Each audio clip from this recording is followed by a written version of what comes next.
Good morning, Card Community. It's RJ back with another video. Let's get to it.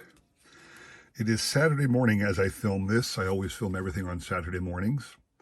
And I woke up and got down here, grabbed the phone, ready to film, and I looked on YouTube, and sure enough, Kevin over at Kevin's Budget Card Breaks is doing his live break right now that I bought into.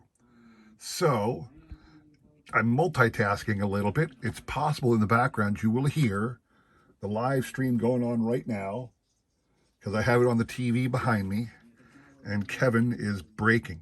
And I'm just keeping my ear out in case I get anything fantastic. But I'm going to get right into my videos, all right? So here we go. Today's random Mike Schmidt item of the day. Have here his 1987 Donruss picture, Donruss card. Showing off a couple things from 1986 Donruss because I have the basic Schmidt card and I have the Leaf version, which is kind of like the OPC Canadian version. Similar to OPC and Topps, Leaf and Donruss had different numbers in later years. In the early years, OPC and Topps were mirror images of each other except for the symbol on the front and the language on the back. In later years, Topps or OPC started thinning out the set, and you'd have different numbering systems because there were fewer cards in the Canadian releases. Then I had, for the longest time, a product called Donruss. It's either Opening Day or, gosh, I can't remember what they call this product. Yeah, Opening Day, 1987 Opening Day product, which is, it's the same design, but, you know, they got a different image here. And for the longest time, I did not have, at least in my Schmidt binder, but I finally picked it up, the Highlights card. The same design. This was a box set that they kicked out. This is number 2 in that box set. He hit his 500th home run. For whatever reason, I never picked this up for my actual Schmidt binder. I had this as part of the highlight set because I had the box set, but I had to go out of my way to find this as a standalone card to add to my Mike Schmidt binder. So, and there it is. So I'm very happy about that. Today, when I want to show off a random baseball item of the day, oh, where did I put it? I can't find it. There it is, down here on the ground. So I was talking about this a while ago. I had showed off this set a while for a couple times recently. The Upper Deck Century Legends from '99. It was the Sporting News's top 100 players of all time for the I should say for all time for the 20th century, for the 1900s. And there were a couple gaps in the set because of licensing restrictions. So, if you recall, just last week I picked up the Joe DiMaggio card because they didn't have a license to print Joe's picture. So they actually skip numbered the set. They didn't put a card number. He was number 11 in the list. They did not have a card number 11, so I picked up this card from Upper Deck Legends, which is a separate set, and I keep that now in my subset. And I also mentioned that they didn't have Pete Rose or Sandy Koufax.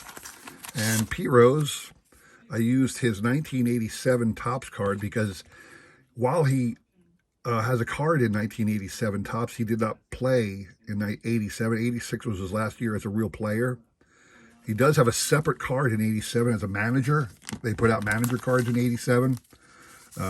So he's got 2 cards in 87, and he did manage the Reds, obviously, in 87 still. And then I have this here Topps Archives card of Sandy Koufax, which also has his career stats, because that was a key for me.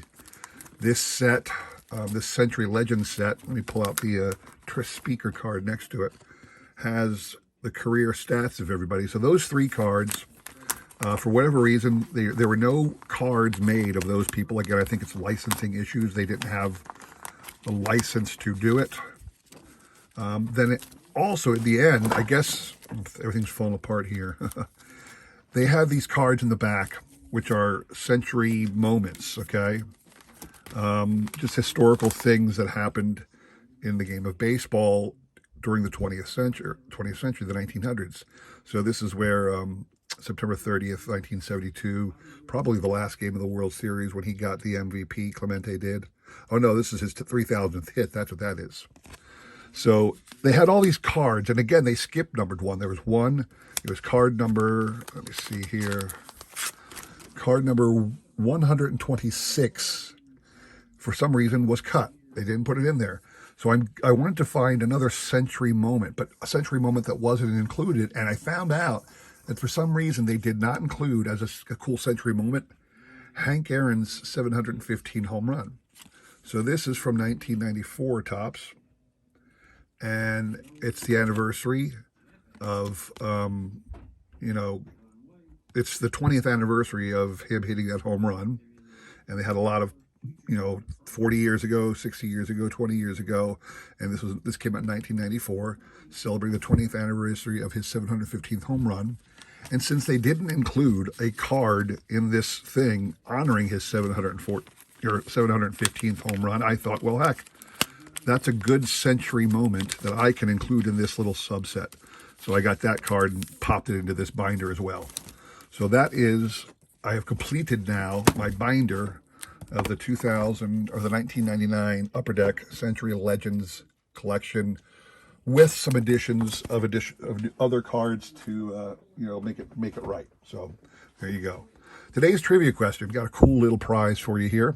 This is a panel off of the Kraft macaroni and cheese boxes. Has card number 30 and card number 29, Mike Schmidt and Don Mattingly. They're blank back because they're just cut from the macaroni and cheese box. And this is the prize, and it's a food-related question. I thought about this, and I think it'll be a fun one. So there's a lot of food products over the years, thousands, if not millions of food products that have worked baseball cards into their packaging or have been inside. I mean, cereal boxes had baseball cards inside all the time.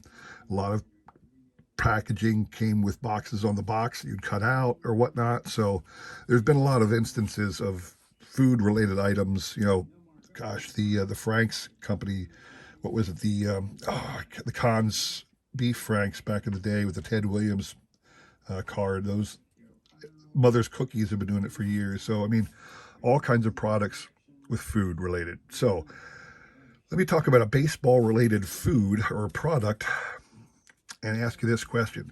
Big League Chew Gum, been around for a long time. It's interesting.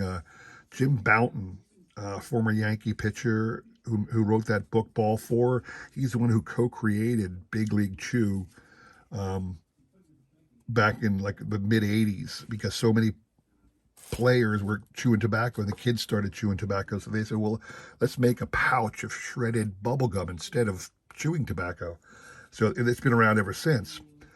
So true or false, when Big League Chew first came out, they inserted baseball cards inside with the gum. True or false, Big League Chew once had baseball cards in the pouch. So answer me that question. Send me an email. I'll include my email in the description below, along with a repeat of the question. You've got today and tomorrow to answer. So good luck with that. Now, today's showcase, a little quick one here. Been going on for a while, just rambling. Today will be the 2nd of May, but I want to do a highlight of my goals. Where am I with my annual goals? If you remember my annual goals this year, card related, for PSA set registries or sets I'm trying to work on. One is the 1982 Topps Kmart set of 44 cards. I want to get every card in a PSA 10, I hope to, and get the, I'm trying to get at least 10 cards this year, so they have at least 11 by the end of the year. And in having 11, I'll have a quarter of the set done. They're not expensive. They could be anywhere from $20 to $50 a card in a PSA 10. So I'm trying to get that. Also, I'm working on the all-time Phillies great register of players. I think it's like 34 or 37 in the set. That I'm not going to get PSA 10s on a lot of the cards. I'll take what I can because some of the older cards are very expensive. Certainly the Mike Schmidt card, which I already have, I have it a 7. But I'm working on that. The all-time Phillies, great PSA set register. And then also the E95 1909 Philadelphia Caramel card set, which is 25 cards. I'm just trying to get all of the cards, not necessarily in a PSA grade, but just get them all. So I'm trying to get 5 of those this year. So in April, I was able to pick up the following cards to help me along. So this is my April update. So I have here first the 1980 Mike Schmidt one. Schmidt won his first MVP in 1980. So to honor him as being the MVP of 1980, they put a picture of his 80 team card, his 1980 Topps card on there. This is my PSA 10 of that. It's an old school label, doesn't have the hologram, so it looks good. I like it though, but did get a 1974 Steve Garvey. He was the NL MVP in 74. It was a horizontal design, obviously. Landscaping card. There's that. I think that was the only year Garvey got an MVP, was 74. And then the last card I got, whenever I choose to go Kmart, I'll always get 2 because they're so inexpensive, But when I get one of the others, I tend to just get 1 because I know I'm going to be spending anywhere from $75 to $150 on a card to get one I need. And I picked up a 1949 Kurt Simmons Bowman. This one, I don't know why it got a 4. I mean, if you look at the card, it is very well centered. It is clean. It appears to be very clean. The back looks nice. I don't know, maybe the registration is off on the back a little bit, but it looks really clean. I don't know, maybe there's a little bit of, the top corner looks a little white compared to the surrounding. I don't know, but it got a 4, but it looks dang good. So this is another one where you buy the card, not the grade. You know what I'm saying? But it's just a nice card. So that is all I have to show you today. This was my update on my April goal, or my yearly goals from April. So hope you enjoyed that. I want to thank everybody for watching. Please consider subscribing, commenting, all that jazz. Haven't heard anything in the background there from Kevin yet, so I don't know if I get anything special. Anyway, don't forget the trivia question. The question will be repeated below along with my email. Hope to hear from y'all. Please consider going out there and helping other members of the card community as I do to the best of my ability. Hope to see you again on Wednesday. Take care.